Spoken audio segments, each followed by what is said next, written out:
ஆகவே திமுகவின் வழித்தோன்றல் இளவரசராக வருங்காலத்தில் திமுகவை எந்த பாதையிலே வழிநடத்தப் போகிறார் என்று எல்லோரும் எதிர்பார்த்து கொண்டிருக்கிற போது அதே சாக்கடையாக இன்றைக்கு அரசியலிலே விமர்சனம் என்கிற பெயரிலே சாக்கடை அரசியலை நையாண்டி நக்கல்கள் ஆணவம் அதிகார மமதையில இன்றைக்கு பேசிக் கொண்டிருக்கின்றார்கள்.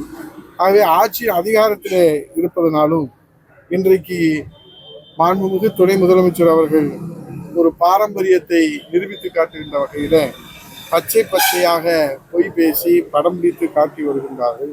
துணை முதல்வர் நம்முடைய உதயநிதி ஸ்டாலின் அவர்கள். ஆகவே அவரிடத்திலே நாம் என்ன நாகரிகத்தை எதிர்பார்க்க முடியும் என்று நமக்கு தெரியவில்லை. ஆகவே இன்றைக்கு அதிகார மமதையில் இருக்கக்கூடிய நீங்கள் இன்றைக்கு பேசுகிற பேச்செல்லாம் மிகவும் கண்டனத்துக்குரியது. 2 நாட்கள் சிவகங்கையில அவர் ஆய்வு பணி மற்றும் மக்கள் பணிக்கு வருகிறார்கள்.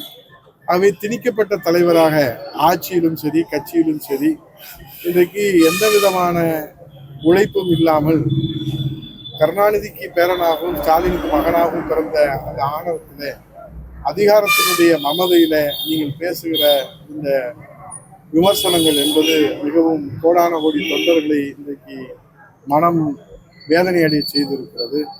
ஆகவே உங்களிடத்திலே நாங்கள் நாகரிகத்தை எதிர்பார்க்கவில்லை. ஆனால் ஒட்டுமொத்த தமிழ்நாட்டு மக்களும் இந்த தமிழ்நாட்டு இளைஞர்களும் மகளிர்களும் சிந்திக்க வேண்டிய தருணம் இது. ஏனென்றால் தமிழ்நாட்டை கருணாநிதியினுடைய ஒரு குடும்பத்திற்கு சொந்தமாக்கிய காரணத்தினால்தான் இன்றைக்கு அவர்கள் ஆணவத்தினுடைய அதிகார மமதியில வாய்க்கு வந்ததையெல்லாம் பேசிக் கொண்டிருக்கிறார்கள். ஆகவே மன்னராட்சியிலே இளவரசராக முடிசூட்டி இருக்கிற மாண்புமிகு துணை முதலமைச்சர் உதயநிதி ஸ்டாலின் அவர்களை சிவகங்கை சீமையிலே வீரம் தெரிந்த தியாகத்திற்கு பெயர் போன அந்த மண்ணிலே நீங்கள் இன்றைக்கு ஆய்வு பணி மற்றும் அரசு பணிக்காக வந்திருக்கிறீர்கள். கொஞ்சம் சிந்தித்து நீங்கள் வார்த்தைகளை வெளியிட வேண்டும். இன்றைக்கு மக்களுக்காக காவிரி பிரச்சனையிலே, முல்லை பெரியாறு பிரச்சனையிலே, கச்சத்தீவு பிரச்சனையிலே இன்றைக்கு நடைபெறுகிற சட்டம் ஒழுங்கு சீர்கேடு எல்லாம் கண்டித்து, பாலியல் வன்கொடுமையெல்லாம் கண்டித்து, விலைவாசி உயர்வை கண்டித்து, சொத்து வரி உயர்வை கண்டித்து, மின்சார உயர்வை கண்டித்து, கடன் அளவு உயர்வை கண்டித்து இன்றைக்கு திறந்தோறும் உரிமை குரல் எழுப்பி கொண்டிருக்கிற புரட்சி தமிழர் ஐயா எடப்பாடியார் அவர்களை நீங்கள் கார் என்று எதுகை மோனையிலே பேசுவதை உங்களை விட மிக சிறப்பாக எதுகை மோனையிலே எங்களுக்கும் விமர்சிக்க தெரியும். ஆனால் புரட்சி தலைவர் இதய அம்மா அவர்கள் எங்களுடைய பொதுக்கூட்டங்களுக்கும் சரி எங்களுடைய கூட்டங்களுக்கும் அதிகமான மகளிர்கள், தாய்மார்கள், பெண்கள் வருகிற காரணத்தினாலே அரசியல் நாகரிகத்தை கடைபிடிக்க வேண்டும் என்று எங்களுக்கு பயிற்சி கொடுத்திருக்கிறார்கள். ஆனால் நீங்கள் உங்கள் தாத்தா வழியிலே, உங்கள் தந்தை வழியில அரசியல் அநாகரிகத்தின் உச்சமாக நீங்கள் விமர்சிப்பதை நீங்கள் இதோடு நிறுத்திக் கொள்ள வேண்டும் என்பதை கண்டனமாக தெரிவித்துக் கொள்கிறோம். ஒட்டுமொத்தமாக தமிழ்நாடு சிந்தித்து இந்த மன்னராட்சிக்கு முடிவுரை எழுதி மக்களாட்சி மலர வேண்டும். அதற்கு எடுத்துக்காட்டாக தான் பீகாரில் இன்றைக்கு ஒரு குடும்பத்தினுடைய வாரிசு அரசியலை ஏற்றுக்கொள்ள மாட்டோம் என்கிற அந்த தீர்ப்பு நமக்கு மிகப்பெரிய அளவில் ஆறுதல் அளிப்பதாக இருக்கிறது. ஆகவே மக்களாட்சி மலரும் என்கிற அந்த நம்பிக்கைக்கு உயிரூட்டுவதாக பீகார் மாநிலத்தினுடைய அந்த தேர்தல் அறிவிப்பு வந்து கொண்டிருக்கிற இன்னும் முழுமையாக முடிவு தெரியவில்லை. இது குறித்து எங்கள் பொதுச் செயலாளர் வருங்கால முதலமைச்சர் எடப்பாடியார் அவர்கள் கருத்தையும் அதுக்குரிய விவரங்களையும் சொல்வார்கள்.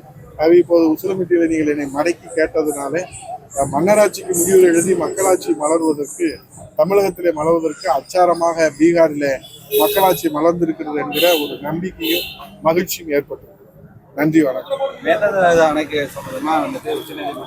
அது எங்க பொதுச் செயலாளர் புரட்சி தமிழர் எடப்பாடி அவர்கள் நேற்றைய தினம் இதற்கு கடும் கண்டனத்தை தெரிவித்திருக்கிறார்கள். செயல்படாத ஒரு அரசாக, முடங்கி கிடக்கிற ஒரு அரசாக திமுக அரசு நம்முடைய உரிமையை பறிகொடுத்து விடக்கூடிய சூழ்நிலை ஏற்பட்டிருக்கிறது.